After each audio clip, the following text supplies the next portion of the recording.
রাজধানীর alias Francis the ঢাকায় অনুষ্ঠিত হয়ে গেল সালাউদ্দিন আহমেদের একক চিত্র প্রদর্শনী।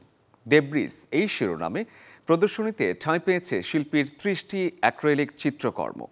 অনুষ্ঠানের প্রধান অতিথি হিসেবে উপস্থিত ছিলেন চিত্রশিল্পী মনিরুল ইসলাম।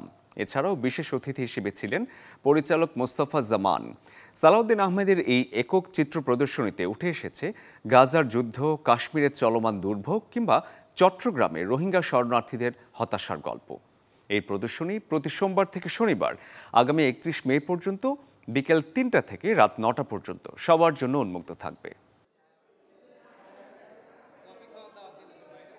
এইটা যেই মুহূর্তে আমি ছবিটা আঁকছি সেই মুহূর্তে আমার মানসিক যে অবস্থা, সব কিছু পারিপার্শ্বিক মানসিক যে পরিস্থিতি, সেটারই আউটবাস্ট কিন্তু এই ছবিতে আসছে। তো আমি যখন নাকি এটা আপনি যখন নাকি ৬ মাস পরে ১ বছর পরে এই প্রশ্নটা করবেন, আমি ওই অ্যাকুরেট ওই প্রশ্নের উত্তর দিতে পারবো না। এই বিষয়ে মনির স্যারের যে ভাষ্য, যে দর্শক সে তার মতো করে ছবিটা দেখবে।